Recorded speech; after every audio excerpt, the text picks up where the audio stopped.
ना पैटर्न तो अब पता है ना सबको, क्या चला है 2-3 क्लासेस के बाद तो अब आपको पैटर्न का अंदाजा हो गया होगा। मैम मैं डॉक्टर किशोर जी रहमान जी जी, आई एम द प्रेजेंटर। जी जी बताइए।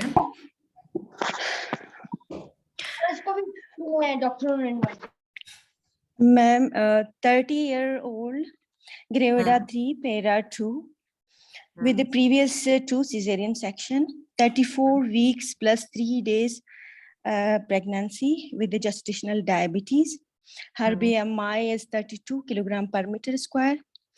On per abdominal examination, 10 centimeter yield suprapubic phenastine scar is seen. Some pisofundilite is 34 एक मिनट बेटा, आप जरा थोड़ी देर होल्ड करें। जी अमरीन, मैं बाद में फोन कर रहा हूँ जरा।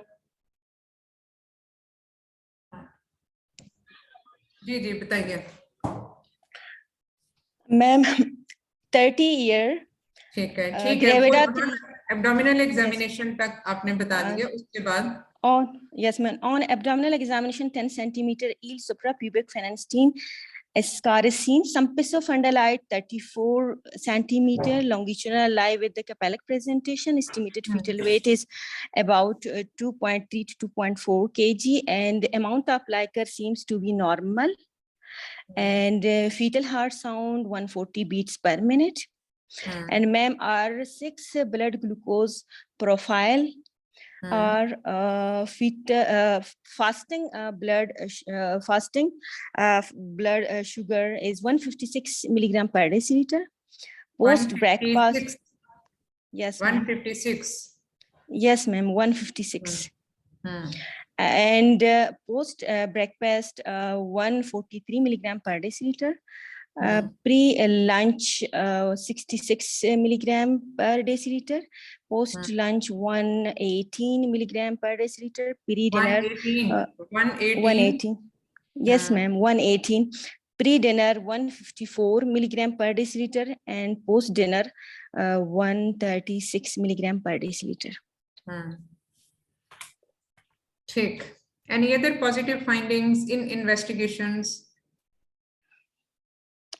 मैम बस यही थे, कोई और पॉजिटिव फाइंडिंग्स नहीं थी, बाकी rest of the investigations are normal. ठीक है.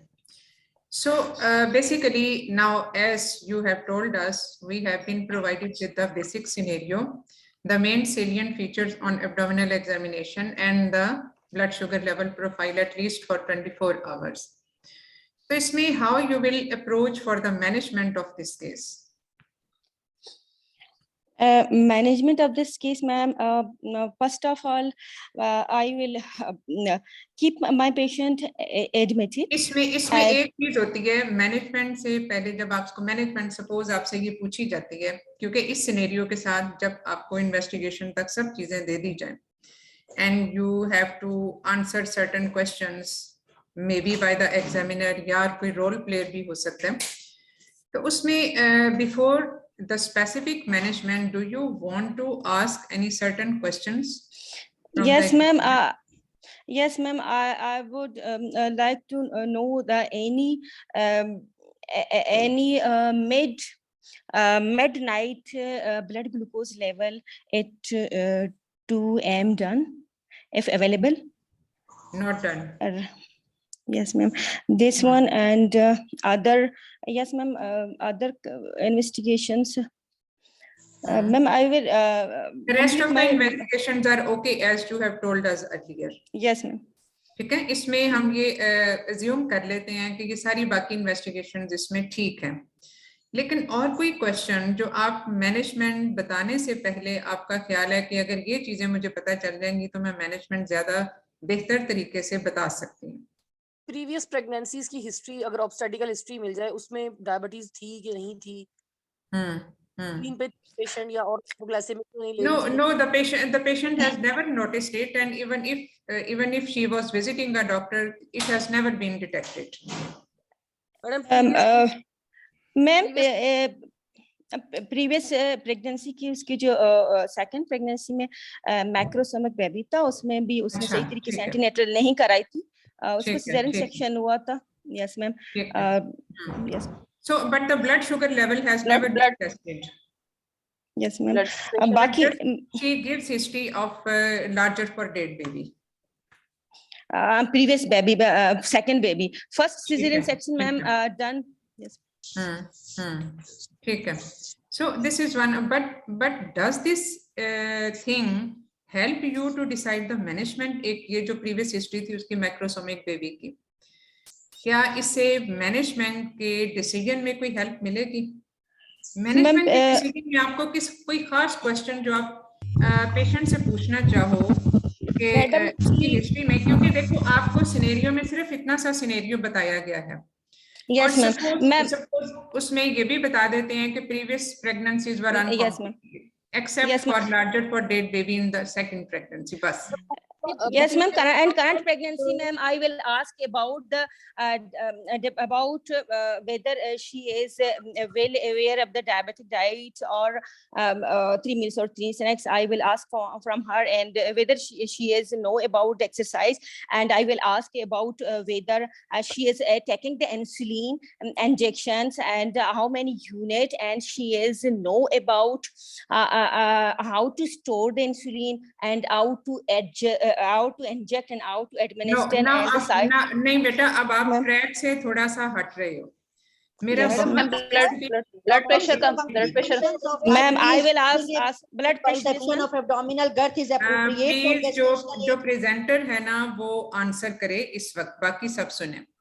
तो मेरी डॉक्टर किश्वर से ये क्वेश्चन है कि मेरा एक सिंपल सा क्वेश्चन था कि इसमें ये सिनेरियो आपको दिया गया है, you have been provided with this scenario at your station. इसमें ये यहाँ की हद तक है, लेकिन मैंने इनसे ये पूछा था कि इसमें मैनेजमेंट आप मैनेजमेंट कैसे करोगे. अब इसमें मैनेजमेंट से इससे पहले मेरा ये क्वेश्चन था, बाय द वे क्वेश्चन था, not necessarily being asked by the examiner, कि क्या इस मतलब जो फर्स्ट आप कैंडिडेट हैं, आपने इस क्वेश्चन को आंसर करना है, एग्जामिनर को आपने इसका आंसर देना है. क्योंकि आपके ब्रेन में कोई ऐसी चीज है कि जिससे आपका ख्याल है कि आपकी मैनेजमेंट चेंज हो जाएगी. Yes, ma'am. Simple सा क्वेश्चन था, and you have to answer it in just in one sentence. Yes, ma'am. I would like to know our investigations, HbA1c and recent scan, and I will ask about her whether the blood sugar was deranged during the pregnancy or before pregnancy, and recent scan, ma'am, and HbA1c. हमने ये बात पहले कर दी थी कि all other investigations are normal. Yes, ma'am, normal. Yes, ma'am. Ma'am, whether she's taking insulin injections or not? Yes, now because since when she has noticed this reason, and is she having any symptoms of that?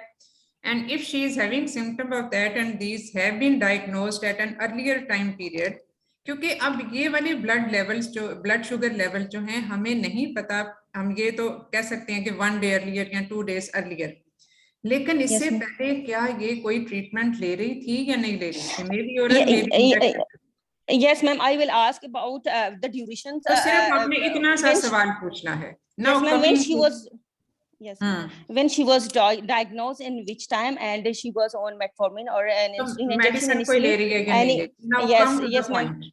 Now come to the point about management of this case. Suppose इसमें हम मेरा answer ये आपको होता है, एक candidate ने ये सवाल पूछा कि इसकी ये पहले से कोई ट्रीटमेंट ले रही है या नहीं ले रही, और कि इसका डायग्नोसिस कब से हुआ, और मैं ये बताती हूँ कि ये डायग्नोसिस इसका सिर्फ 2 days बैक हुआ है, and she was never on treatment before that time period. तो अब आपका आंसर क्या होगा? Management of this case.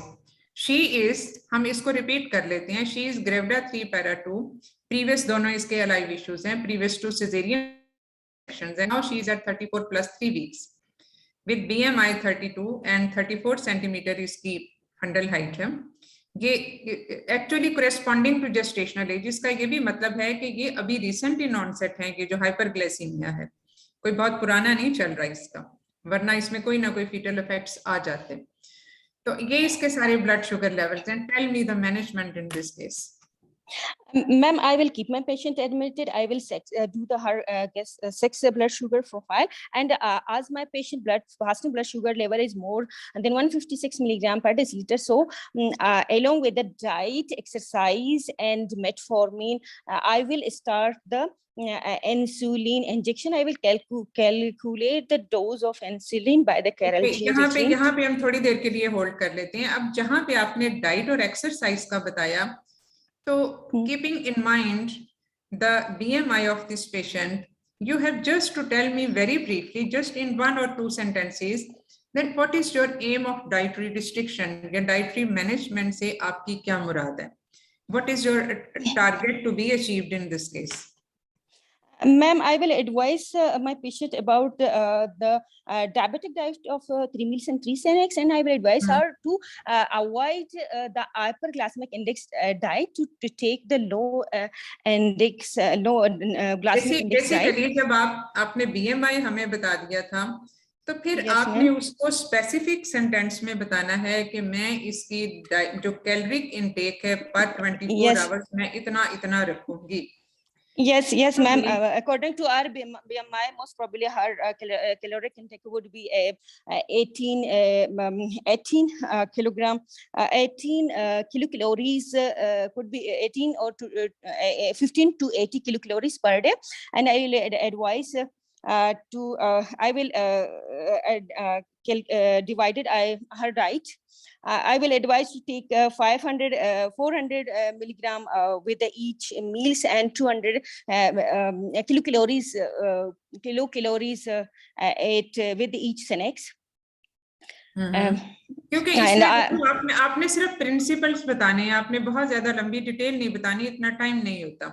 Ma'am, I will advise principles में ये है कि कितनी किलो कैलोरीज इन 24 आवर्स, और इसके अलावा जो डाइट है वो उसमें आपने जो मील्स और स्नैक्स के बारे में बताया वो. And thirdly, very important is that what will be the distribution of different macronutrients, यानी कार्बोहाइड्रेट, प्रोटीन और फैट की डिस्ट्रीब्यूशन क्या होनी चाहिए. And that's all. आपने इसमें बहुत फाइन डिटेल नहीं बतानी कि मैंने इसको नाश्ते में क्या देना है, या लंच में क्या देना है, या स्नैक में क्या देना. वो बात की बात है. लेकिन जब आप एक शॉर्ट केस के तौर पे डिस्कस कर रहे होते हो, तो आपने सिर्फ इसको पॉइंट्स में बताना होता है, जस्ट द जनरल प्रिंसिपल्स. तो डाइटरी प्रिंसिपल जो हैं वो आपने इस तरह से बताने हैं. Ma'am, 1500 kilocalories per day, and I will 15 kilocalories per day, and she should take the 3 meals and 3 snacks, or ma'am, 3 meals or 3 snacks really, or high index diet में she should take the beans, legumes, and cereals, or to take legumes, cereals, or green vegetables along with it, and to avoid any like sweets and bakery product. And आप अगर इतना ही देखें, diet तो ऐसे ही, and she should take, ma'am, carbohydrate. Ma'am, she should take carbohydrate 50% and protein 30% and fat 10 to 15%. Yes, ma'am. ठीक है. इसको basically बस आपने general principles of dietary modification बता देना काफी है, इससे ज्यादा आपने नहीं बताना.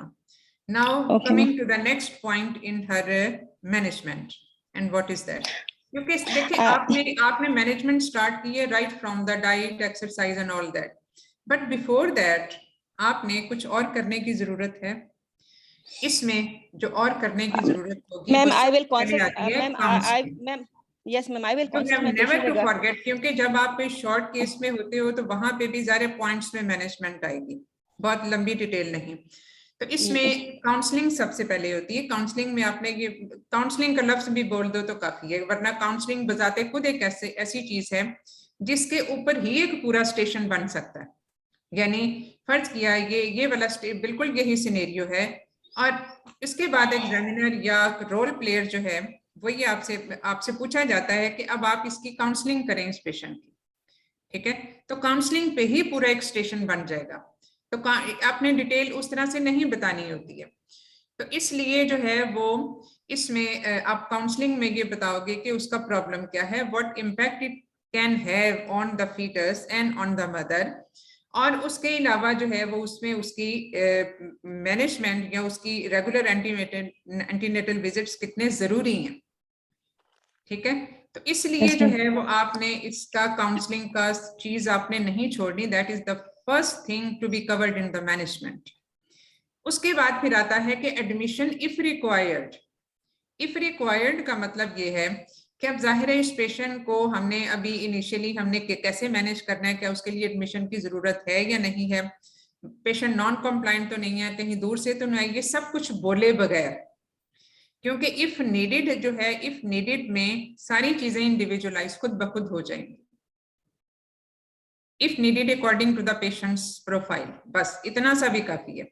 अगर एग्जामिनर आपसे पूछता है कि what may be the need for admission, फिर आपने उसको थोड़ा सा डिटेल में बताना होता है। And then comes the specific management that will include diet, exercise and the drugs.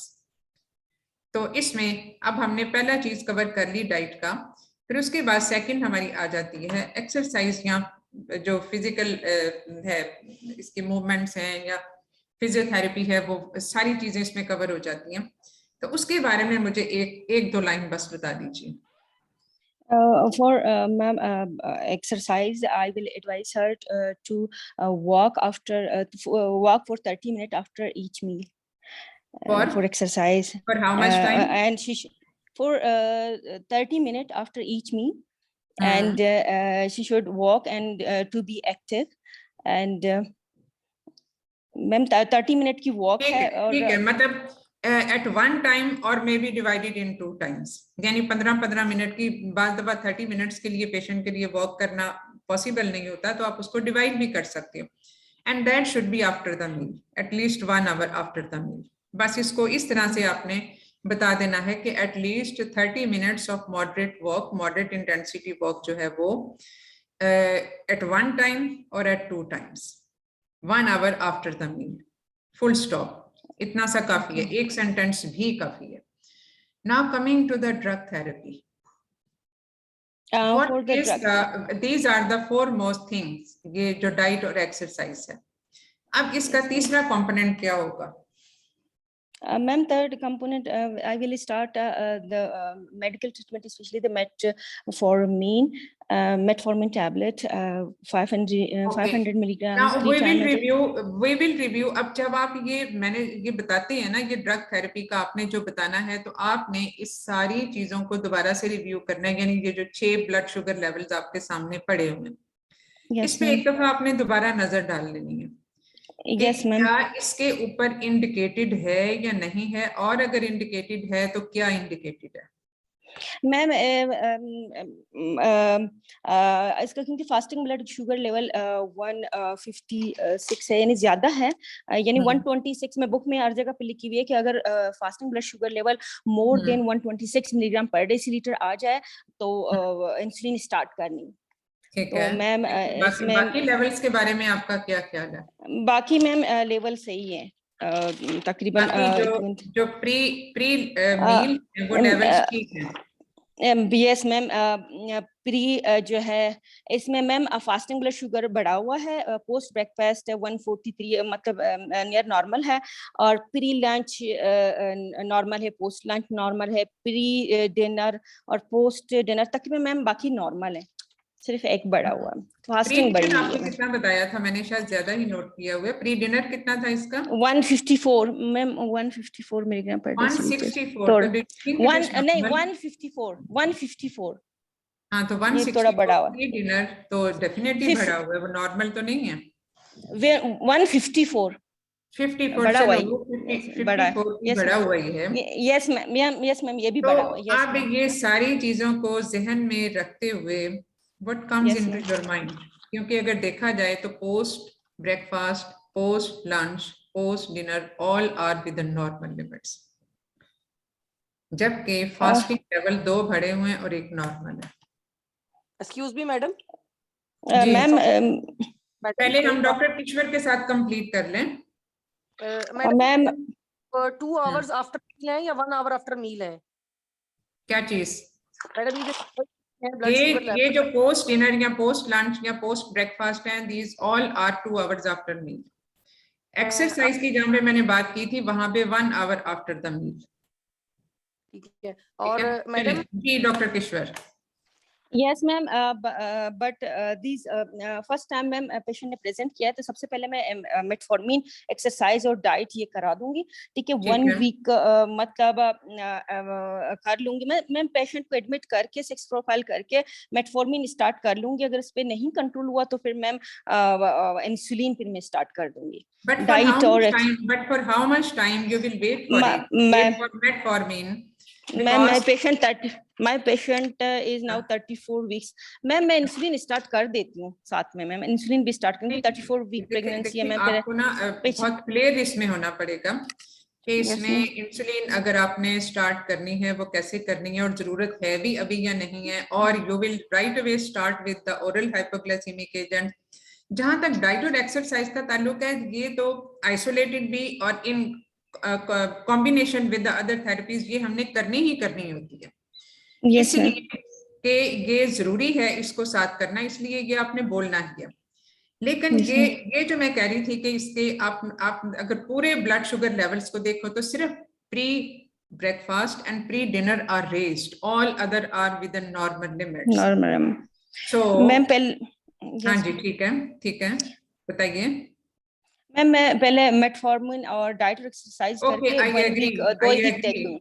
ठीक है वो हमने शुरू कर लिया। फिर 1 to 2 वीक्स देख लूंगी। अगर इस पे कंट्रोल थे तो ठीक है, नहीं तो फिर मैं इंसुलिन स्टार्ट कर दूंगी। मैम जस्ट 1 वीक वेट करूंगी, देखूंगी 1 वीक में अगर नॉर्मलाइज हो गए ठीक है with in the normal limit. और my target would be the fasting would be less than 95 milligram per decilitre and 1 hour would be less than 140 milligram per deciliter and 2 hour would be less than 115 milligram per deciliter. Ma'am अगर ये target achieve हो गए ठीक है, नहीं हुए तो मैं ये सवाल आपसे करती हूँ बीइंग एग्जामिनर। अब मेरा सवाल आपसे ये है कि नाउ आफ्टर मतलब एक तो चीज ये कि आफ्टर हाउ मच टाइम या इसमें कितने आवरली, क्या यही 6 पॉइंट प्रोफाइल आप रखोगे या और कितने दिन के लिए इसको देखोगे? आपने मुझे बताया 1 हफ्ता, लेकिन मेरा सवाल आपसे ये होता है कि after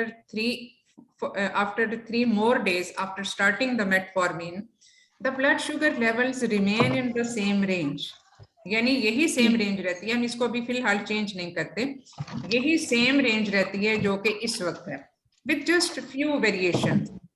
Yes, so still you will stick on to metformin or you will like to modify your treatment?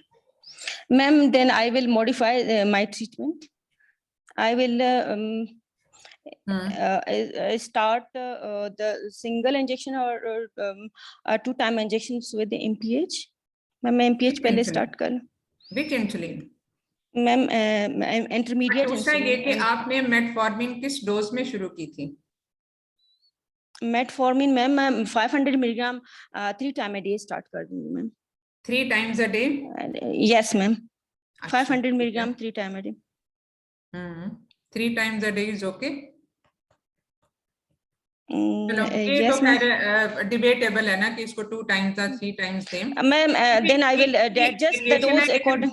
Basically हम बॉडी वेट के हिसाब से भी डोज को डिटरमिन करते हैं। एनीवे हम दोबारा अपने क्वेश्चन पे आते हैं कि 3 दिन के बाद भी ये सारा कुछ स्टेटस ये रहता है। And now you have told me that you will start with the insulin. What insulin, it in what dose and how many times? Ma'am मैं पहले तो मैं मेटफॉर्मिन दे दूंगी, उसका डोज बढ़ा दूंगी, उससे मैक्सिमम डोज दे दूंगी। अगर उससे कंट्रोल नहीं हुआ फिर मैं इंसुलिन स्टार्ट कर दूंगी। Insulin I will start the basal bolus regimes ma'am. Initially I will start with the lowest dose and I will start with the 6 unit with each meals and with the each meal regular insulin and MPH okay, my question to you is that keeping a view of all these blood sugar level जो आपने मुझे बताए उसमें yes, आप insulin दे रहे हैं basal and bolus both? Yes ma'am. इसमें क्या बेसल रिव्यू करना चाहेंगी बेसल और बोलस का जो आपने मुझे बताया? इसको दोबारा से एक नजर देख लें जो आपने मुझे ब्लड शुगर लेवल्स बताए। Just 2 fasting levels are raised and all the others are normal. तो मैम इसमें मैं सिर्फ कर रहे हैं। तो मैम सिर्फ MPH स्टार्ट कर दूंगी शुरू में। आप मुझे MPH. कॉन्फिडेंटली बताएं ना कि इसमें फिर आप Yes, क्या ma'am. करेंगे, what is your aim? My aim to for the good fasting level जो है वो किस इंसुलिन से ज्यादा बेहतर control fasting, ma'am, with the intermediate insulin MPH से, ma'am. Okay, so basically for the basal insulin आपने देनी है जो कि एनपीएच के साथ हमें वो उसका इफेक्ट अचीव होगा। Yes, अब ma'am. ये जो फास्टिंग है, ये सुबह वाली जो फास्टिंग ब्रेकफास्ट से पहले वाली है, this will be covered by giving NPH at night and dinner fasting levels will be covered by morning NPH. So this is what you Yes, have to answer. ठीक है, इसमें Yes, आपका ma'am. Answer ही ये होगा कि आपने इसको सिर्फ NPH देनी है 2 times a day, morning Yes, और ma'am. evening, क्योंकि persistently for 3 days even after starting the glucophage metformin, तो 3 दिन के बाद भी इसके लेवल्स वही रहे, उसमें कोई फर्क नहीं आया। हालांकि आप इसको 3 टाइम्स बोल सकती हैं क्योंकि इसका बीएमआई ज्यादा है, तो बॉडी वेट जब ज्यादा हो तो डेफिनेटली मेटफॉर्मिन की डोज उस हिसाब से ही हम देते हैं। तो लेकिन चूंकि इसके सिर्फ 2 फास्टिंग लेवल हैं, इस वजह से इसमें एनपीएच ही हम देंगे मॉर्निंग एंड इवनिंग। अब इसमें इसको किस डोज से जो है वो कैलकुलेट करना है, ये भी आपको पता होना चाहिए कि how you will calculate the dose of NPH. Ma'am, dose calculation होती है। हाँ I जी, will calculate the dose of MPH by the Carroll J regime. According to the Carroll J regime, and the third trimester, the dose is 0.9 international unit per kg per weight.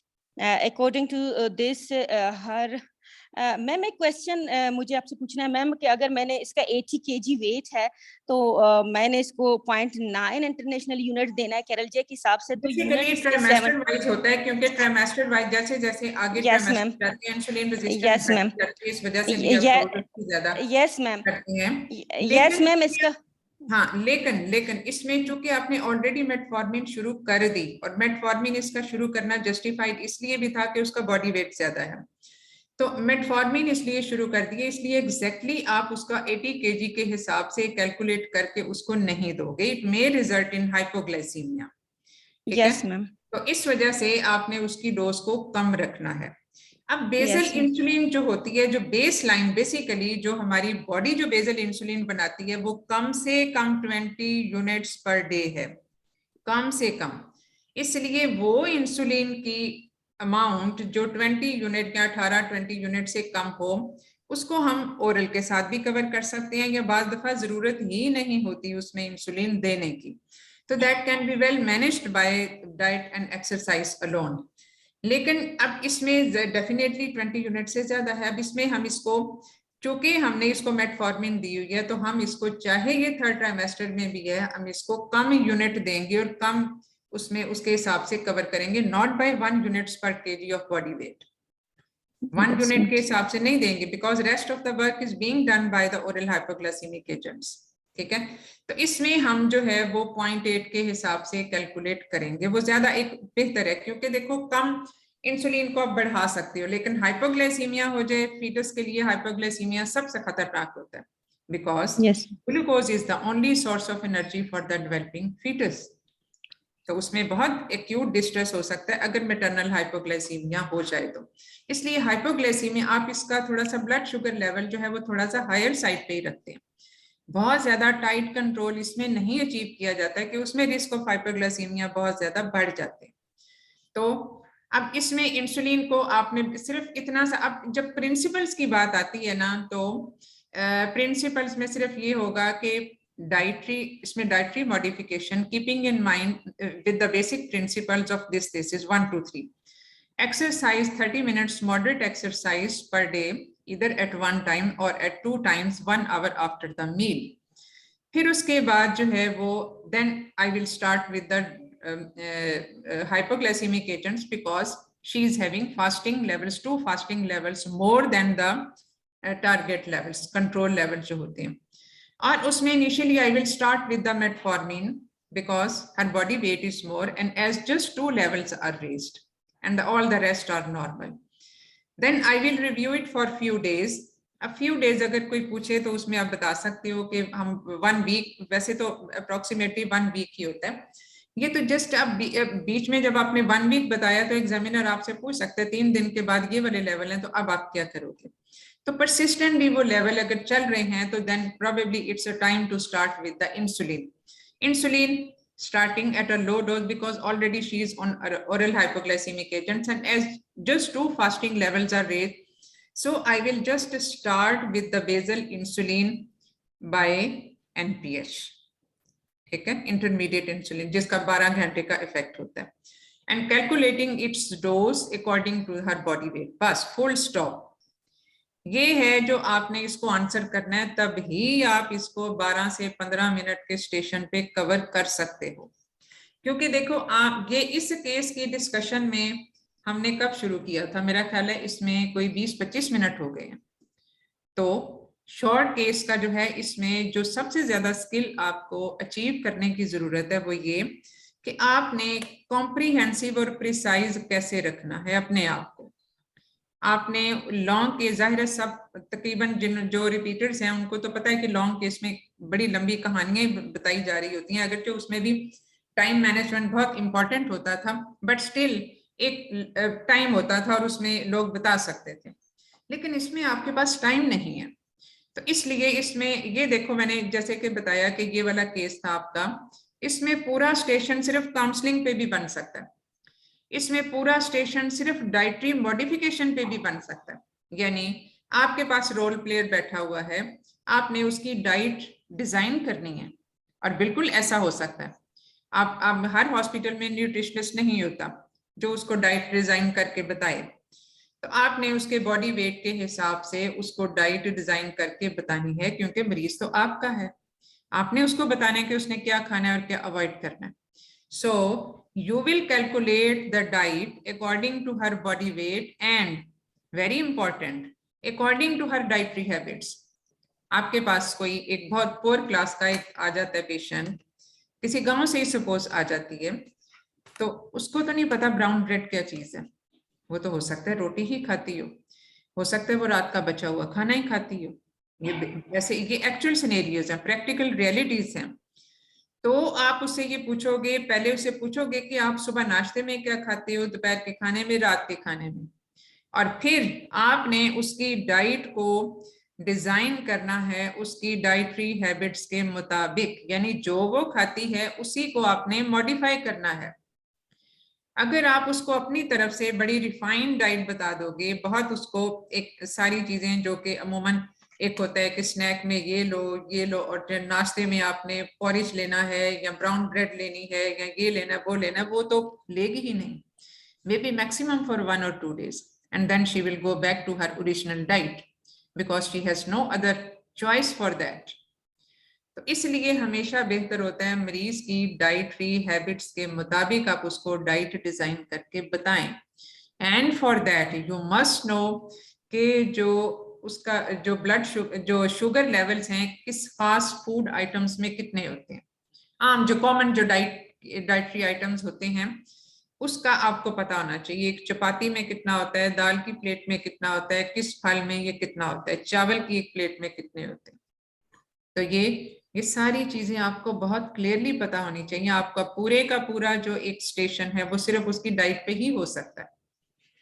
Then exercise, तो exercise में जो है वो patient का अपना profession, suppose she is an office worker, वो सारा दिन बैठ के उसकी करने वाली जॉब है, how you will advise her to diet उसमें। सपोज यही पेशेंट है प्रीवियस टू सिजेरियन सेक्शन है, प्लेसेंटा प्रीविया है, मेजर प्लेसेंटा प्रीविया है, आप उसको एक्सरसाइज का कैसे बताओगे, वो तो एक्सरसाइज नहीं कर सकती, उसको हमने वॉक भी मना की हुई है, तो उसमें उसको कैसे करना होता है, क्योंकि देयर आर शॉर्टकट्स के इसमें जो है वो इसमें अगर वो चल नहीं सकती तो उसके अदर अल्टरनेटिव्स क्या हैं to improve her physical activity. फिर हम ड्रग्स पे आते हैं, तो मेटफॉर्मिन और इंसुलिन के अपने प्रोज एंड कॉन्स हैं, when to start with metformin and when not, and when you have to put the patient on combination therapy। तो इसलिए अब अगर फर्ज किया इसके ये लेवल होते 156 और उसके बाद पोस्ट ब्रेकफास्ट होता है इसका कोई 180 या 190 के करीब। इसी तरह से प्री लंच होता है इसका सपोज 140 है और पोस्ट लंच इसका होता है कोई 150 या 160 के करीब, and similarly the pre dinner and the post dinner. तो फिर आप मेटफॉर्मिन के साथ इंसुलिन राइट अवे अभी शुरू कर दोगे। मेटफॉर्मिन आपने इसलिए देनी है कि इसका बीएमआई ज्यादा है। अगर ये थिन स्लिम पेशेंट होती तो फिर मेटफॉर्मिन देने की जरूरत नहीं थी, क्योंकि अभी तक चाहे ये ब्लड शुगर लेवल ज्यादा भी है और हमने इसको जाहिर है हमने ड्रग्स तो राइट अवे शुरू कर देनी है, लेकिन इसमें कोई फीटल कॉम्प्लिकेशन नहीं है। हर fundal height is just corresponding to the actual duration of pregnancy and clinically there is no polyhydramnios होता तो डेफिनेटली फंडल हाइट भी ज्यादा होती, जबकि प्रीवियस हिस्ट्री उसकी मैक्रोसोमिया की है, लेकिन इस दफा उसकी फंडल हाइट करेस्पॉन्ड कर रही है। So there are no fetal complications indicating that probably her blood sugar levels are या उसका हाइपरग्लाइसीमिया जो है that is recent in onset। तो उस सूरत में भी आप उसको जो है वो मतलब मेटफॉर्मिन जो है वो उसको शुरू में दे सकते हो, इन कॉम्बिनेशन हमें इसमें देनी पड़ेगी। अब इंसुलिन तो हमने फिर देनी ही देनी है जो मैंने अभी के लेवल्स आपको बताए। तो इंसुलिन फिर आपने कौन सी देनी है, अब इसमें जब मैंने सारे पोस्ट प्रेंडियल लेवल भी ज्यादा बता दिए तो उसमें बेजल बोलस दोनों फिर आप दोगे, एनपीएच भी दोगे, रेगुलर भी दोगे। फिर उसमें आएगा कि आपने वेट के हिसाब से उसकी कैलकुलेशन कर ली और फिर उसकी डिवीजन मॉर्निंग इवनिंग या उस पर आप कैसे करोगे, वो फॉर्मूला तो मेरा ख्याल है सबको ही पता होगा कि फिर आप उसका 2/3 टोटल डोज का 2/3 मॉर्निंग पे, फिर उसको अगेन 2/3 एनपीएच और 1/3 उसका रेगुलर, और जो नाइट पे 1/3 आपने टोटल डोज का निकाला था उसको हाफ आप एनपीएच और रेगुलर में कन्वर्ट करते हो। अब सपोज यहाँ पे आके इसमें जो है वो मैनेजमेंट से ही रिलेटेड है इसमें, और हम इसको ब्रीफ कर देते हैं। सिनेरियो हो सकता है कि ये पेशेंट जो है नाउ हर ब्लड शुगर लेवल्स इसमें भी वो शुरू नहीं हुई है, इनिशियल सिनेरियो ही ऐसा हो सकता है कि ये पेशेंट आई है, उसके ब्लड शुगर लेवल बहुत ग्रॉसली डिरेंज्ड है and at the same time she is feeling unwell, she is having tachypnoea, tachycardia है and she looks dehydrated. What do you think she might be having, या उसका diagnosis क्या है? तो वो diabetic ketoacidosis वाली चीज बन जाएगी। तो डायबिटिक कीटोएसिडोसिस की मैनेजमेंट क्या है ये तो हमें जरूर पता होना चाहिए। तो इसलिए जो है वो इस सारे सिनेरियो में देयर आर 101 थिंग जिसपे एक शॉर्ट केस बन सकता है किसी भी कंपोनेंट से रिलेटेड। मैम ये 2 आवर नहीं है, ये पोस्ट ब्रेकफास्ट ये भी 143 भी बढ़ा हुआ है मैम, ये पोस्ट डिनर जो है ये भी बढ़ा हुआ है। ये नहीं, लेकिन ये बहुत देखो जो पोस्ट लंच है ये 118 है, that is okay. Post dinner है 126 है। अब ये जो हमारी वो होती है ना टारगेट लेवल्स जो कि हम ओजीटीटी पे करते हैं उसके हम उसके हिसाब से नहीं कर रहे, ये वो चीज है जो कि उसके नॉर्मल लेवल्स के हिसाब से चल रही है। तो इसलिए इसको हम बढ़ा हुआ बहुत ज्यादा नहीं करेंगे। These are acceptable except for post breakfast जो 143 जो कि 2 आवर्स आफ्टर ब्रेकफास्ट है, तो 143 इसको हम बढ़ा हुआ कह सकते हैं, लेकिन बाकी जो लेवल है ये ग्रॉसली डिरेंज नहीं है, तो ये एक्सेप्टेबल, क्योंकि मैंने बताया ना कि थोड़ा सा आप अपर रेंज में रखते हो, नॉट द टाइटर कंट्रोल, ठीक है। लेकिन जब हमने डायग्नोसिस करना होता है तो हम इन पे हम डायग्नोसिस कर देते हैं। एक मिनट बेटा मैं जरा फोन सुनूं। हेलो हेलो हेलो जी, मुझे ठहर के जरा कीजिएगा, मैं क्लास में।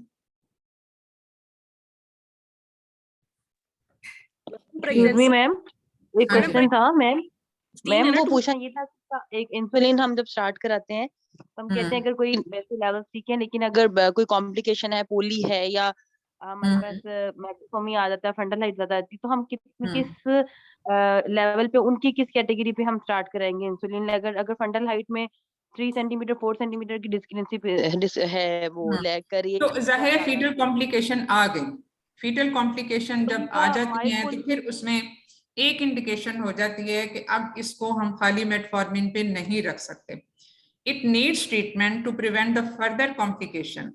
तो इसलिए हमने इंसुलिन का एक क्राइटेरिया वो भी हो जाता है। लेकिन इसमें बेस लाइन जो लेवल्स हैं उनको देखना फिर बहुत जरूरी है। उसमें जहां पे फीटल कॉम्प्लिकेशन ऑलरेडी हो जाती हैं वहां पे थोड़ा सा आपको अपने टारगेट लेवल्स को रिव्यू करना पड़ता है।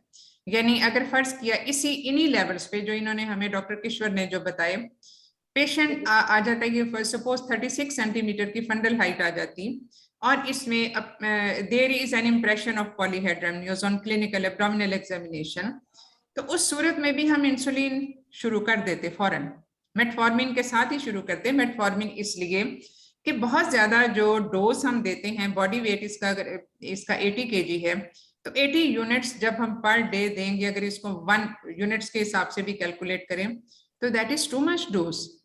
अब हर पेशेंट की जो ससेप्टिबिलिटी है या एक्सेप्टेबिलिटी है या रिएक्टिविटी है to a certain dose of insulin, sometimes it varies because it depends upon the baseline insulin resistance in that patient. Insulin resistance का जो है इसमें हमेशा इंडिविजुअल वेरिएशंस होती हैं।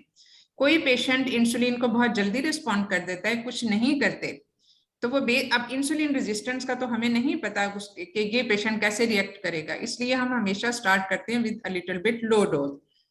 और इसके अलावा जब बहुत हाई डोज में हम इंसुलिन दे रहे होते हैं तो वो फर्दर बॉडी वेट को इंक्रीज करने की कैपेसिटी रखती है, because insulin itself is a growth factor.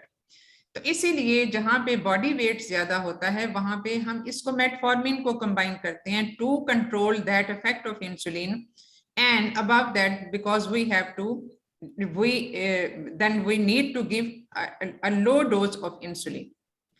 तो ये चीज इसमें होती है कि जो हम इसमें हमने कंसीडर करनी होती है। मैम 48 आवर्स के बाद हम चेक करेंगे ना कि इसको एनहांस करना है हमें डोज को कि नहीं करना है 48 आवर्स के बाद। कम से कम मैम हम एक सवाल 2-3 दिन देते हैं। अगर हमने इंसुलिन शुरू कर दी तो कम से कम हम इसको 2-3 दिन देंगे, वो इंसुलिन अपना इफेक्ट करे और फिर ही हम उसकी डोज को बढ़ाएं। इतने और दिन अगर लग हमने सकते होते हैं। और हम अगर ऐसा खाली नहीं है कि हमने सुबह दी है तो हमें लगा कि ये तो इफेक्ट नहीं हुआ, हम उसकी रात को डोज बढ़ा दें, ऐसा नहीं। या 24 आवर्स के बाद भी नहीं, ज्यादा बेहतर होता है अगर उसको 3 दिन के बाद किया जाए तो। और अगर मैम खाली मेटफॉर्मिन पे डाला तो हम एक हफ्ते के लिए वेट नहीं करेंगे ना, फिर भी इसको फिर भी 3 दिन बाद ही देखेंगे मेटफॉर्मिन पे। अगर मतलब 3 दिन के बेसिकली हम इसको मॉनिटर तो कर रहे हैं। हमने जब एक ऑरल हाइपोग्लाइसीमिक दे दिया तो हमने उसके लेवल्स को तो मॉनिटर करना है। इवन अगर ये डाइट और एक्सरसाइज खाली उसके ऊपर भी होती तो भी हम इसके लेवल्स को तो मॉनिटर करते हैं कि इससे फर्क कितना पड़ा। अब अगर फर्क पड़ेगा तो हम उस थेरेपी को कंटिन्यू करेंगे, अगर नहीं फर्क पड़ेगा तो डेफिनेटली हमने उसके ऑल्टरनेटिव कोई और चीज उसको देनी है, क्योंकि ये हमारी फिर पूरी कंप्लीट एक लिस्ट बन जाएगी। डाइट होगी, एक्सरसाइज है, मेटफॉर्मिन भी दे दी, फिर इंसुलिन रह जाती है। तो इसलिए जब इंसुलिन हम देते हैं तो उसमें बहुत सारे वेरिएबल फैक्टर्स होते हैं टू अफेक्ट इट्स एफिकेसी, जिसको हमने देखना होता है। और उसकी एफिकेसी को अफेक्ट करने के लिए ये वो चीजें हैं जो कम से कम एक स्टाफ नर्स को आपने बतानी होती हैं कि कहाँ पे इंसुलिन स्टोर की, डोज कैसे कैलकुलेट की है, और इसके अलावा जो है वो उसको देने का तरीका क्या है, and so many other things कि इसको जो है वो जिसमें बहुत ज्यादा, और उसकी प्रेपरेशन भी। मैम मुझे एक क्वेश्चन पूछना है। मैम प्री मील की नॉर्मल वैल्यू क्या है? कहीं मेरा ख्याल है हम पहले जरा डॉक्टर किश्वर को देख लें, वो तो कहीं गुम हो गई। डॉक्टर किश्वर जी, डॉक्टर नहीं किश्वर मैम, आप हैं? यस हाँ जी, ma'am I am present, I am हाँ प्रेजेंट जी। मैम। तो Yes, ma'am. बताइए आपकी कोई क्वेरीज तो नहीं है इसमें, क्योंकि हम बड़ी मुश्किल से एक शॉर्ट केस पूरा कर पाए हैं। यस मैम, मैम मेरी क्वेरी ये है कि लेकिन basically this is just an exercise. Yes ma'am, हाँ जी। मैम मेरी क्वेरी ये है कि फॉर एग्जांपल ये पेशेंट का अब जाहिर बात है अब ये जो है प्रीवियस टू सिजेरियन सेक्शन है, इसका सिजेरियन सेक्शन ही करेंगे तो मैम इसका 38 वीक पे मैं मतलब फॉर एग्जांपल इसका 38 वीक पे मैं प्लान करूंगी, 38 वीक पे मैं इसको बुलाऊंगी। तो मैम एक चीज मुझे इसका ये पूछना था कि रात को मैं इसको इम्पियो रखूंगी तो सुबह मैंने उसकी मॉर्निंग की इंसुलिन की डोज को जो है स्किप करना है मैम। और मुझे ये पूछना था कि मैम दोगे रात से तो आपने एनपीओ को कर ही दिया, लेकिन रात की डोज आप उसको दोगे, सुबह की डोज आप मिस करोगे, सिर्फ स्किप करना। मैम इसमें मुझे ये पूछना था कि मैंने सुबह मॉर्निंग पे इसके फास्टिंग ब्लड शुगर लेवल करना है और सीरम इलेक्ट्रोलाइट मैम करनी है या नहीं करनी है, एक ये पूछना था। और दूसरी बात देखो मैम ये पूछना सीरम था। इलेक्ट्रोलाइट की जो इंडिकेशन होती है ना वो अनकंट्रोल्ड डायबिटीज में ज्यादा होती है। अब Yes, इसके ma'am. फर्ज किया इसमें जो है वो आपसे खाली फर्ज किया, मैं आपके क्वेश्चन की तरफ आती हूँ। अब फर्ज किया इसमें ये सिनेरियो देने के बाद और आपसे ये वो इन्वेस्टिगेट ये वाले ब्लड शुगर लेवल दिए गए होते, तो एग्जामिनर हो सकता है इसी पे वाइवा ले ले या आपका स्टेशन इसी पे ही हो कि इसमें what other investigations you will do in this case. तो इसमें जो है वो अगर बाकी इन्वेस्टिगेशन जो आपने करनी है उसमें क्या क्या इंक्लूडेड होगा? बाकी बाकी इन्वेस्टिगेशंस मैम ऑल द यानी बेस्ट आपका सिर्फ स्टेशन इस चीज पे है ये सिनेरियो देने के बाद, और ये ब्लड शुगर लेवल जो आपने 3 टाइम के बताए हमें प्री एंड पोस्ट ब्रेक वो मील, तो इसमें आपसे और इन्वेस्टिगेशन पूछी जाती है, तो आप क्या इन्वेस्टिगेशन बताओगे मैम? इसमें मैं कंप्लीट दिस केस कंप्लीटली ताकि हम Yes, इसको ma'am. एक पूरी तरह cover Ma'am, करें। I would like to know the whole baseline investigation. These are the blood group and RH factor, complete blood count with the date, in which I would like to know the hemoglobin, total leukocytes counts, and platelet. Then I would like to know the urine detail report, microscopy and biochemistry, hepatitis B percentage, hepatitis C virus antibodies, and HIV. And then, ma'am, I would like to know the HbA1c, ma'am. Then I would like to know the dating scan, anomaly scan, and recent scan, ma'am. That's it, ma'am.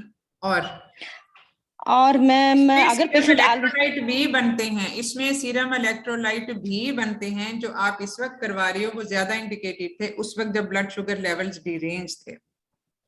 Yes ma'am. क्यों? Okay ma'am. Ma'am और इसके अलावा एक और important investigation भी बनती है वो आपने बताई ही नहीं है। ओजीडीटी मैम? नहीं ओजीडीटी मैम इसकी इम्पोर्टेंट मैम अगर पेशेंट मेटफॉर्मिन पे है ऑलरेडी तो उससे मैं जो है लिवर फंक्शन टेस्ट मांगूंगी।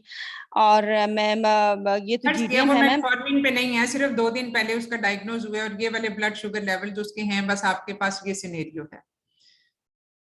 आपने मुझे सारी इन्वेस्टिगेशन बता दी लेकिन कुछ आपकी मिसिंग है अभी भी। मैम यूरिन डिटेल रिपोर्ट में मैं ग्लूकोज मैम देखूंगी और डिटेल रिपोर्ट में देखूंगी मैम कि उसमें ज़्यादा प्रोटीन ग्लूकोज वो तो हम रूटीनली देखते हैं लेकिन ग्लूकोज ठीक है वो तो कंप्लीट यूरिन आपने बता दिया ना, मैं अभी उसकी डिटेल नहीं जा रही लेकिन और इसके अच्छा मैम लिवर मैम HbA1c ये तो बता दिया मैम मैंने HbA1c तो हो गया और हो गया ma'am. Liver function test, renal function test ma'am हम करा देंगे। चलो रीनल फंक्शन टेस्ट की तो कोई वजह समझ CTG ma'am, liver function test liver function test ma'am ठीक है वो बात की बात है, मैनेजमेंट में वो आ जाएगा। लिवर फंक्शन टेस्ट क्यों आप करवाओगे?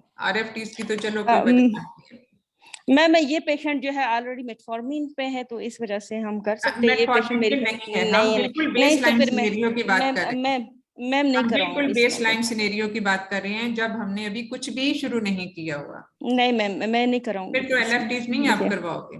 नहीं मैम। RFTs में basically then you have to specify that what in the RFTs you will go for. और सीरम इलेक्ट्रोलाइट आपने जरूर करवाना है। वैसे मेरा सिंपल सा सवाल आपसे ये था कि सीरम इलेक्ट्रोलाइट आप क्यों करवाओगे, उस वक्त क्यों करवाओगे और अब प्री सर्जरी आप क्यों करवाना चाहते हो उसके? मैम प्री सर्जरी में इसलिए करवाना चाहूंगी कि अगर पेशेंट इंसुलिन पे है तो इंसुलिन देने के साथ मैम हाइपोकैलेमिया का रिस्क होता है। ठीक है मैम, इस वजह से क्योंकि जो है insulin ma'am serum potassium level serum potassium level जो है वो कम हो सकता है ठीक है ना, अंदर ले जाता है जस्टिफाइड। तो पहले जो बेसिकली जब पेशेंट डायबिटिक होता है तो उसमें ऑस्मोटिक डाययूरेसिस वाला एलिमेंट होता है and there can be electrolyte disturbance which can further add to the morbidity in this patients. अब देखो डायबिटिक कीटोएसिडोसिस में पोटेशियम इज टोटली डिस्टर्ब्ड, उसमें उसकी मॉर्बिडिटी में बहुत फर्क पड़ जाता है। तो इसीलिए आपने सीरम इलेक्ट्रोलाइट्स तब भी करवाने हैं और अब भी करवाने हैं एंटीयोडेशन। और इसमें जो है वो बेसिकली आपका जो क्वेश्चन था इसमें ये कि हमने इवनिंग नाइट डोज दी, सुबह की मिस कर दी और फिर उसके बाद आपने इसके सीरम इलेक्ट्रोलाइट वगैरह करवाए। अब इसमें एक चीज मैं मिस ना कर जाऊं, इसमें जब आपसे टेस्ट की बात होती है ना, जब इनिशियल इन्वेस्टिगेशन, सपोज आपका स्टेशन है ही इन्वेस्टिगेशन पे, एक आध आपको ये चीज दे दी, लेकिन बाकी इन्वेस्टिगेशन आपसे पूछी जानी है। थायराइड प्रोफाइल जरूर करवाएं हर डायबिटिक पेशेंट में, अगर चीज ज्यादा इंडिकेटेड है फॉर टाइप 1, लेकिन टाइप 2 में उससे कम और जीडीएम में सबसे कम, but sometimes you don't know, क्योंकि थायराइड डिसऑर्डर्स जो हैं वो बार दफा इसके साथ इंटरलिंक्ड होते हैं डायबिटीज के साथ, even if it is gestational diabetes. Apparently this is a case of GDM, not of type 2 diabetes. लेकिन फिर भी आपने इसमें, क्योंकि प्रीवियस हिस्ट्री अगर इसकी मैक्रोसोमिया की है, तो थायराइड फंक्शन टेस्ट इसमें जरूर करवा लें। Yes, ठीक है, ma'am. तो ये just to complete that list, मैंने कहा कि मैं भूल ना जाऊं तो आपको ये भी बता दूं। मैम, अब आपके मैम, डॉक्टर मेरे आपके सवाल की तरफ हम वापस आते हैं। तो ये और इसमें yes, आपका क्या क्वेरी थी? मैम इसमें मुझे एक क्वेश्चन पूछना है कि जी? मैम अगर हमने मैम इसको फर्स्ट ऑन द लिस्ट पे हमने रखना है, तो मैम किस टाइम हम मैम उसका हम जो है इंसुलिन इन्फ्यूजन और डिक्सट्रोज वाटर इन्फ्यूजन मैम स्टार्ट करेंगे? मैम मैंने इस जीपी में पढ़ा था कि उसमें उन्होंने लिखा हुआ था कि आपने 1000 ml 5% डिक्सट्रोज में 12 यूनिट ऐड करके फिर पेशेंट को देना है। तो मैम ये हमने क्या बेसिकली देखो, जो एक बेसिक रूल होता है ना कि अब ये देखो, डाइट में हमने इसके 3 मील 3 स्नैक लिखे थे, वो क्यों? इनमें प्रोलॉन्ग्ड फास्टिंग को हमेशा अवॉइड किया जाता है, क्योंकि वो डायबिटिक कीटो एसिडोसिस का एक बहुत बड़ा ट्रिगर होता है। तो इसीलिए जो है वो इसमें प्रोलॉन्ग्ड फास्टिंग के बाद पेशेंट, इसीलिए हम इन पेशेंट्स को, जो डायबिटिक पेशेंट्स होते हैं, वो फर्स्ट ऑन द लिस्ट कर देने चाहिए। वो इसलिए कि प्रोलॉन्ग्ड फास्टिंग उनका टोटल इलेक्ट्रोलाइट इम्बैलेंस कर देती है, और उसमें कीटो एसिडोसिस और मेटाबॉलिक एसिडोसिस के चांसेस बहुत बढ़ते हैं, जो कि सर्जिकल मॉर्बिडिटी को बहुत ज्यादा बढ़ा देते हैं। तो इस वजह से इसमें डेफिनेटली पेशेंट अगर 6 से 8 घंटे एनपीओ है, तो उसमें हमने उसका कुछ ना कुछ उसका ग्लूकोज का बैकअप देना होता है। तो वो उस सूरत में न्यूट्रलाइजिंग जो बेसिकली 5% होता है, वो हम उसको स्टार्ट कर देते हैं। लेकिन टाइम टू टाइम, अब इसका हमने जो बिफोर सर्जरी जो है वो इसके सारे वो लेवल्स, वो फास्टिंग की लेवल्स होती हैं, जाहिर है वो कोई पोस्ट मील तो नहीं होते। तो इंसुलिन जो हमने देनी है apart from that neutralising drip, यानी वो उसके अलावा होगी। तो जो हमने इंसुलिन देनी होगी, ये पोस्ट सर्जरी ज्यादा वो जो है वो होता है। लेकिन फर्ज किया प्री सर्जरी भी अगर लेवल बहुत ज्यादा आ गए और न्यूट्रलाइजिंग ड्रिप आप ऑलरेडी दे रहे हो, तो do we need to give insulin in that case? Give जरा सिनेरियो कम ही होता है, मोमेंट फास्टिंग के बाद इंसुलिन ग्लूकोज लेवल ड्रॉप कर जाते हैं, लेकिन कभी कभी ये रेसिप्रोकल इफेक्ट भी हो सकता है, तो उस सूरत में दिया जा सकता है। अदरवाइज हम मॉर्निंग डोज हमेशा स्किप करते हैं इन अ व्यू के प्रोलॉन्ग्ड फास्टिंग हाइपोग्लाइसीमिया कर रही होती है। ठीक है, और मैं लेकिन हम इसमें फिर भी इसके ब्लड शुगर लेवल्स मॉनिटर जरूर करते हैं प्री सर्जरी। ठीक है, यस मैम इसमें ये था कि आप आवरली हमने ब्लड ग्लूकोज जो है मॉनिटर करना है। मैम इसमें एक क्वेश्चन ये मेरा था कि अगर पेशेंट का जो है ना फॉर एग्जांपल बिल्कुल हम ब्लड शुगर लेवल करा रहे हैं, वो बिल्कुल कंट्रोल आ रहा है विद इन 4 to 7 यानी 172 to 126 मिलीग्राम पर डेसीलीटर के दरमियान आ रहा है, 4 to 7 के दरमियान आ रहा है, तो क्या हम इन्फ्यूजन स्टार्ट करेंगे फिर भी न्यूट्रलाइजिंग ड्रिप? नहीं देखो, अगर तो उसके ब्लड शुगर लेवल्स ठीक आ रहे हैं फिर तो जरूरत नहीं है, क्योंकि अगर ब्लड शुगर लेवल बहुत ज्यादा राइज होना शुरू हो जाए एकदम से, तो फिर वो कीटो एसिडोसिस वाली चीज को हमेशा माइंड में रखें, क्योंकि बॉडी ने एक कॉम्पनसेशन करनी है कि बाहर से मील के साथ ग्लूकोज नहीं अंदर जा रहा, तो बॉडी अपना ग्लूकोज बनाना शुरू हो जाता है, और जब वो अपना ग्लूकोज बनाना शुरू हो जाता है, कीटो एसिडोसिस वाला प्रोसेस वहां से ट्रिगर हो जाता है। तो इसको फिर आप डिसाइड करें by the blood sugar levels. अगर बिल्कुल कंट्रोल है with in the desired limits, जो आपके target levels to be achieved जो होते हैं, अगर उसके अंदर ही है तो देन डोंट गिव इट। फिर उसको अकॉर्डिंग टू द नॉर्मल जो प्रोटोकॉल होता है आपने उसके हिसाब से देना होता है। लेकिन आप उसको रिंगर्स से जरूर शुरू कर सकते हो, फिर 5% में इंसुलिन डाल के वो जरूरत नहीं है देने की, लेकिन रिंगर्स जो है वो आप उसको स्टार्ट कर देते हैं। ठीक है मैम मुझे एक क्वेश्चन पूछना था। मैम प्री मील की नॉर्मल वैल्यू बता दें प्लीज, कहीं मिल नहीं रही प्री मील की नॉर्मल क्या चीज? मैम प्री मील की नॉर्मल वैल्यू कहीं नहीं मिल रही, ऑथेंटिक जगह नहीं मिल रही। प्री मील की देखो वैल्यू। प्री मील जो मैंने बात बताई है ना कि इसमें बहुत ज्यादा टाइट कंट्रोल जो है उसमें रिस्क होता है, उसमें फीटल कॉम्प्लिकेशन अदरवाइज जो इन टर्म्स ऑफ मैक्रोसोमिया और पॉलीहेड्रामियोसिस वो तो कम हो जाती हैं, but there is always risk of profound hypoglycaemia when you achieve a tighter control. और टाइटर कंट्रोल होता है जब हम इसको 90 से नीचे, बल्कि जब अब इसको विदाउट ड्रग और विद ड्रग टारगेट लेवल आपके फर्क होते हैं। तो जो फास्टिंग लेवल्स हैं with drugs should not drop below 78, 70 तो जरा नीचे चले जाते हैं हाइपोग्लाइसीमिया में। लेकिन जो हमारा एक हम जो वैसे जनरली जो इसको टाइटर कंट्रोल को अवॉइड करते हुए कहते हैं कि वो 90 से नीचे ना ड्रॉप करे विद ड्रग्स। अगर ये ड्रग के साथ हो तो ड्रग के साथ डेफिनेटली ये और नीचे चले जाते हैं, लेकिन उसमें भी कोशिश करनी चाहिए 80 से नीचे ना जाए। और विदाउट ड्रग जो है वो इवन बाज दफा 100 से नीचे नीचे जितने लेवल्स हैं वो एक्सेप्टेबल होते हैं। This is for fasting levels. लेकिन जब हम इसको डायग्नोसिस करते हैं तो डायग्नोसिस के हिसाब से 95 से ऊपर वो उसमें इम्पेयर्ड ग्लूकोज में आ जाते हैं, इम्पेयर्ड ग्लूकोज लेवल्स में एंटर हो जाता है।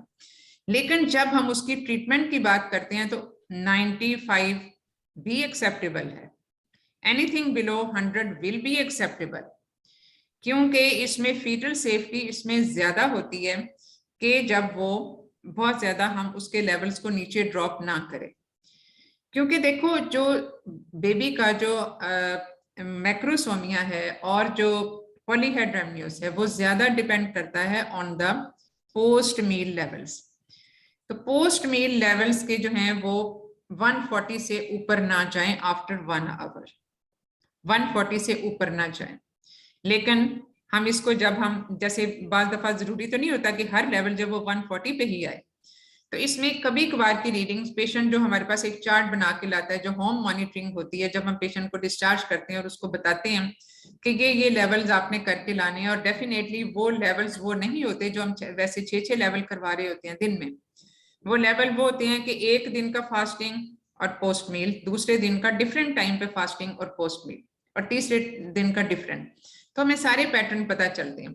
अब उनमें अगर कहीं कहीं 2-4 लेवल ऐसे आ गए जो 150 के थे, all the rest are with the normal limits, यानी 140 या 130 भी हैं, दैट इज एक्सेप्टेबल। उसके लिए हमें डोज उसकी बढ़ाने की जरूरत नहीं है। सिमिलरली फॉर फास्टिंग लेवल्स, अगर ये 100 से फर्स्ट सपोज ये 95 या 90 की रेंज में रहे, बीच में कोई 85-80 भी आ गया, और कोई एक लेवल है जो 105 या 101 या 102 लाइक दैट, तो वो भी एक्सेप्टेबल है, क्योंकि ये कभी कभार के परसिस्टेंट लेवल्स नहीं है। तो आप बेसिकली इसमें थोड़ी सी लीवरेज रखते हो।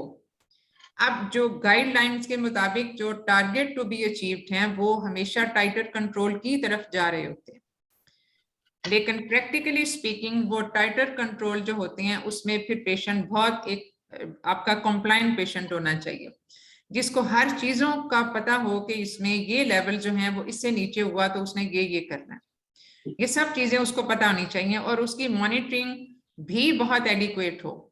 अब ब्लड शुगर लेवल्स को मेजर करना घर पे बैठ के एक कॉम्प्लायंट एजुकेटेड पेशेंट का फर्क है और एक नॉन कॉम्प्लायंट पेशेंट का फर्क है। तो इसलिए जो है कि बहुत सारी चीजें जो प्रैक्टिकल हम जब उस पे आते हैं मैनेजमेंट पे, तो ये सारी चीजें ज़हन में रखनी पड़ती है, क्योंकि कुछ पेशेंट जो अपना बहुत अच्छा टाइट कंट्रोल अचीव कर सकते हैं उन पे तो हमें बहुत ज्यादा उनको समझाने की भी जरूरत नहीं पड़ती। उनको फिर हम टाइट कंट्रोल के हिसाब से भी बता सकते हैं कि ये लेवल है, इससे नीचे ना जाए, इससे ऊपर ना जाए, बल्कि लिखा जाता है कि इससे नीचे या इससे ऊपर हो तो आपने क्या करना है। ठीक है मैम, मुझे प्लीज एक क्वेश्चन बता दें। मैम, ये जो हमने अभी सिनेरियो किया था मैम, इसकी मैंने थोड़ी सी पॉइंट्स लिखे, मैं आपको बता देती हूँ। मैम मुझे बता दीजिएगा कि हमें इसी तरह बोलना चाहिए। जैसे मैम आई विल से कि that I will do the counselling of the patient regarding the need of admission. अब ये जो आप मुझे बता रही हो ना पॉइंट्स, वो हैं मैनेजमेंट से रिलेटेड। मतलब रजिस्ट्रेशन तो किसी भी और चीज पे हो सकता है, इसलिए आप सॉरी बेटा मैं आपकी बात काट रही हूँ, लेकिन इसीलिए ये जो मैनेजमेंट के कंपोनेंट्स है ना डिफरेंट, जो हमने आज एक कॉम्प्रिहेंसिव तरीके से उनको किया कि आप उसको बेसिक प्रिंसिपल्स बस आप बता दो, इनमें से हर कंपोनेंट जो है उसको अलहदा से भी बताने की कोशिश करें कम से कम 6-7 मिनट का जो है वो आपका 7-8 मिनट का जो है वो एक सेशन हो जाए एक उस पे सिनेरियो पे, कि फर्ज किया आपके सामने रोल प्लेयर बैठा हुआ है और आपका एग्जामिनर आपको कहता है कि ये पेशेंट है, या सर फर्ज किया उसी ने आपको ये पेशेंट ने बताया, वो हिस्ट्री उसको पता है अपनी भी खुद, कि आप इस पेशेंट की डाइट प्लान करें। ठीक है, तो अब आप मुझे बताइए। जी बेटा बताइए। मैम आई विल से, जी ma'am, I will do the counseling of the patient regarding the need of admission and explain the fetal-maternal implications, in which I will explain that the risk of macrosomia, polyhydramnios, and intrauterine demise in case of uncontrolled blood sugar levels, and will prolong the pregnancy as close to as term if fetal-maternal condition remains satisfactory. I will explain the diet modification to my patient to take at least 1800 kilocalories per day, and also explain to take a walk of at least 30 minutes after every meal of 1 hour of the meal, and also will explain the aims of blood sugar levels, that they should be at least fasting blood sugar level at least less than 100 milligram per deciliter and 1 hour ज्यादा बेहतर है अगर इसमें ज्यादा बेहतर near to guidelines होगा अगर आप 95 वाली लिमिट बोलते हैं। जी मैम, अगर सिर्फ हम डाइट और एक्सरसाइज, देखो जहां पे हम सिर्फ डाइट और एक्सरसाइज की बात कर रहे हैं तो फिर आप उसमें ये लेवल बोलोगे, जब ड्रग्स आपने दे दी तो ड्रग्स के साथ वो लेवल फास्टिंग वाले और नीचे चले जाएंगे, क्योंकि अब ड्रग्स का इफेक्ट भी सामने आएगा। ठीक है जी, ओके मैम ठीक हो गया, डन हो गया ma'am. Fasting should be less than 95 milligram per deciliter and 1 hour postprandial should be less than 140 milligram per deciliter. Also will explain in regarding these levels, I will review the diet of my patient, that only fasting blood sugar level is dearranged, is she taking the proper diet, and is she well aware of the diet control, and also will continue the charting of the blood sugar levels for the next 24 to 48 hours with these implications. And as my patient 24 नहीं, 24 hours में कुछ भी पता नहीं चलता, 24 our नहीं, अब तो 48 to 72 आवर्स, क्योंकि देखो डाइट और एक्सरसाइज तो बड़े स्लो होने वाली चीज है। आइडियली तो हम इनको हफ्ता 2 हफ्ता देखते हैं, लेकिन इस मरीज में इसलिए नहीं देखेंगे कि she is already at 34 weeks और उसके फास्टिंग लेवल 2 काफी ग्रॉसली डिरेंज्ड है। इस वजह से हम इसमें, हमारे पास 2-2 हफ्ते देखने का तो टाइम नहीं है, लेकिन अगर यही पेशेंट होती 24 वीक्स पे तो डेफिनेटली हम इतना टाइम उसको देते with the same levels. Ma'am इसमें रेगुलर स्टार्ट नहीं करवानी, खाली मैम मैं ये बताना चाह रही हूँ कि जैसे ये पेशेंट है ना हमारी, इसके अंदर फास्टिंग 156 है, तो मैम इसमें वेट इसका 80 किलो है, जिसके लिहाज से तो इंसुलिन बहुत ज्यादा बन जाएगी। इसमें तो, देखो हाँ ठीक है, इसमें बेसिकली हमने जो डिसाइड किया था अपनी मैनेजमेंट में कि डाइट और एक्सरसाइज तो हमने बतानी ही है हर केस में, हम कोई मेडिसिन दे या ना दे, मेडिसिन के साथ भी ये इसने चलना ही चलना है। और वैसे भी कुछ पेशेंट्स को हम इसके अलावा भी हम खाली डाइट और एक्सरसाइज पे ही मैनेज कर रहे होते हैं, लेकिन इस मरीज में चूंकि फास्टिंग लेवल इतने डिरेंज्ड हैं, चूंकि ये 34 वीक्स पे है, चूंकि इसका BMI ज्यादा है, इसलिए हमने इसको ओरल हाइपोग्लाइसीमिक तो अभी ही शुरू कर दिया उसके साथ। तो ये आप लेकिन ओरल हाइपोग्लाइसीमिक, जी मैम ओरल हाइपोग्लाइसेमिक जैसे मेटफॉर्मिन है वो तो पोस्ट प्रेंडियल लेवल्स को कंट्रोल करता है, वो ठीक है, लेकिन हाँ ठीक है, वो ज्यादातर तो बोलस को ही वो करता है, लेकिन ये है कि हम इसको इसलिए भी साथ करेंगे कि ये एक एडिटिव इफेक्ट इसका होगा। मतलब देखो इसमें फास्टिंग लेवल जो है वो ज्यादातर बेसल इंसुलिन की कमी की वजह से होते हैं। ठीक है, अब जो इसमें जो मेटफॉर्मिन है इसका इंसुलिन सेंसिटाइजिंग क्या कितना रोल है, इंसुलिन सेंसिटाइजेशन का कितना रोल है इसमें? मैम ये इंसुलिन सेंसिटाइजेशन समझ नहीं आई मैम, किस तरह से? मतलब देखो मैम मेरे कुछ ओरल हाइपोग्लाइसेमिक होते हैं जो इंसुलिन सेंसिटाइजिंग एजेंट्स भी होते हैं। मेटफॉर्मिन हमने दे दिया ना, इंसुलिन तो देने के लिए तो इंसुलिन सेंसिटाइजर है ना मैम। हाँ तो बेसिकली एक मिनट बेटा, हेलो हाँ बस मैं क्लास में हूँ, 5 मिनट में आ रही हूँ, नीचे बेशक शिफ्ट करा दो। हाँ मेरे ख्याल है मैं आके मिलती हूँ, हाँ मैं बस 5 मिनट तक क्लास से फारिग होती हूँ। Ma'am metformin will potentiate the effect of ma'am insulin ना। यस वो भी पोटेंट, इसमें बहुत सारे हैं, मतलब इसमें बहुत सारी बेसिकली चीजें हैं मेटफॉर्मिन को शुरू करने की जो पीछे, इसी वजह से मैंने आपसे ये सवाल पूछा कि ये बेस लाइन उसकी सेंसिटिविटी को बढ़ा देगी, उससे भी हमें लो डोज ऑफ इंसुलिन की जरूरत पड़ेगी। और ये आप अपने जवाब में बता सकते हो, चाहे बोलस ये उसके पोस्ट प्रेंडियल लेवल रेज नहीं है तब भी। सिर्फ इसमें एक जो पोस्ट ब्रेकफास्ट लेवल है वो हायर अपर मतलब हायर लिमिट पे जा रहा है 143 जो है, बाकी तो एक्सेप्टेबल है। ठीक है मैडम और मैम हमें रेगुलर एनपीएच जो है मैम एनपीएच मैम तो रेगुलर इसके अंदर हम स्लाइडिंग स्केल से करेंगे ना, क्योंकि मैम वार्ड्स में जब हम करते हैं तो हाँ अगर जी। इसका फास्टिंग लेवल किसी का 156 या 160 के लेवल पे होता है तो हम लोग एनपीएच के 4 to 6 यूनिट्स दे देते हैं उसको, और साथ में हम मेटफॉर्मिन स्टार्ट करवा देते हैं, और next day to ma'am 24 to 48 hours के बाद फिर हम अगर उस पे कंट्रोल है तो उसको कंटिन्यू कर देते हैं, क्योंकि मैम अगर हम I agree to this regime. बेसिकली मैं इस रिजीम से इसलिए भी एग्री करती हूँ कि you start with the minimum dose of insulin. जहां पे हमने डोज कैलकुलेशन की बात की थी कि इंसुलिन की हम डोज जो कैलकुलेट करते हैं वो ज्यादातर एप्लीकेबल है जब हमने रेगुलर और एनपीएच दोनों ही देनी हो या रेगुलर खाली देनी हो। ठीक है, या तो रेगुलर खाली देनी या रेगुलर और एनपीएच दोनों दे। तो इसमें डेफिनेटली इसमें चूंकि इसमें फास्टिंग लेवल को हम इग्नोर नहीं कर सकते, इतने ज्यादा रेस्ट हैं कि हम इसको इग्नोर नहीं कर सकते, तो इसलिए जो है वो हमें NPH according to the levels, क्योंकि अब ये हमारे टारगेट लेवल से बहुत ऊपर के लेवल्स हैं। इसी तरह से जो पोस्ट प्रेंडियल जो बेसिकली जो स्लाइडिंग स्केल में होता है, स्लाइडिंग स्केल में जब पोस्ट प्रेंडियल लेवल्स 180 से ऊपर जाएं तो हम स्टार्ट करते हैं, या बेजल लेवल जो है वो अगर ये 120 से ऊपर जाएं और खाली हमने एनपीएच देने का डिसाइड किया हो जैसा इस केस में है, तो भी हम उसमें इस तरह मिनिमम डोज के साथ शुरू कर सकते हैं और उसको टाइट्रेट कर सकते हैं अकॉर्डिंग टू द लेवल। तो ये बिल्कुल एप्लीकेबल है इस केस में। अब ये वो चीज है जो बिल्कुल आपकी गाइडलाइन से हटके है, दिस इज नॉट अकॉर्डिंग, अब गाइडलाइन में ये चीजें कवर नहीं होती।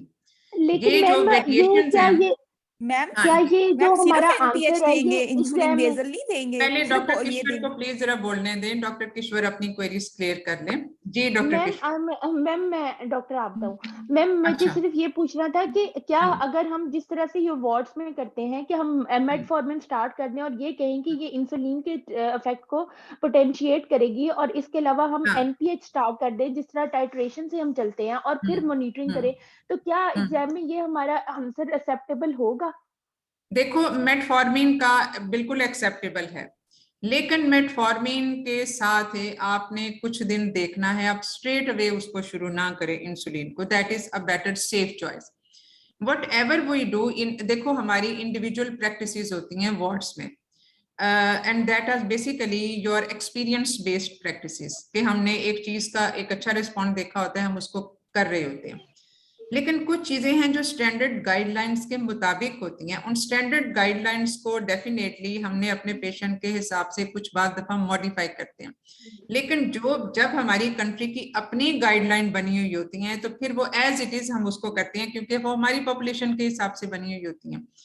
तो लेकिन इसमें अब खाली अगर ये फास्टिंग 2 लेवल रेस्ड है तो मे बी इसमें इस पे राइट अवे हम इंसुलिन ना शुरू करें, मे बी ये हो सकता है लैब एरर भी हो सकता है, ये एक स्पोरेडिक हाइपरग्लाइसीमिया भी हो सकता है ये 2-3 दिनों बाद ये खुद ही करेक्ट होना शुरू हो जाए जब मेटफॉर्मिन से इंसुलिन सेंसिटिविटी बढ़ जाए, जो बॉडी के अंदर इंसुलिन बन रही है। ओके क्योंकि मैम मींस के पहले 500 मिलीग्राम हम या सिर्फ मेटफॉर्मिन स्टार्ट कर दे 3 टाइम्स अ डे, अब साथ में जेस्टेशनल डाइट और डायबिटीज क्यों एक्सरसाइज और होती है बाद में उसमें, फिर इंसुलिन। एक मिनट बेटा, इंसुलिन की जो रेजिस्टेंस है प्रेगनेंसी में मेन फैक्टर तो वो होता है, बाकी जो ग्लूकोनियोजेनेसिस बढ़ना ये सब चीजें वो, लेकिन इंसुलिन रेजिस्टेंस का एक बड़ा मेन फैक्टर होता है।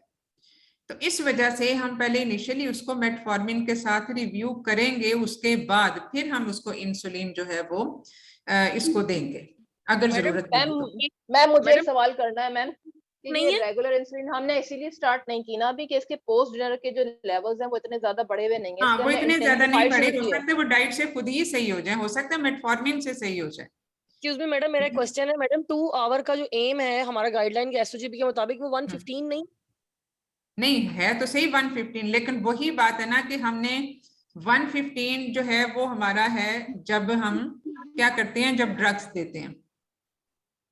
115 और 115 और 140 है हमारा 2 आवर्स के बाद वाला। मैम टारगेट है ना ये तो। और हाँ, और 95 है हमारा फास्टिंग, ये टारगेट है। ये एक्चुअल जो है ना, ये देखो एक्चुअल ये है। अब हो सकता है हमने डाइट एक्सरसाइज की चीज की कि खुद ब खुद ही नीचे आ जाए, तो हम इसको क्यों अभी से सिवाय मेटफॉर्मिन के हम क्यों इसको इंसुलिन पे डालें? उसमें हाइपोग्लाइसीमिया के चांसेस ज्यादा है। Let the thing settle on its own. हमने डाइट शुरू की, हमने बाल दफा तो डाइट के साथ ही बहुत सारी चीजें करेक्ट हो जाती हैं। पेशेंट बहुत अल्लम गल्लम खाने का आदी होते हैं, जब वो कट शॉर्ट करते हैं तो उसमें चीजें खुद ब खुद करेक्ट हो जाती हैं।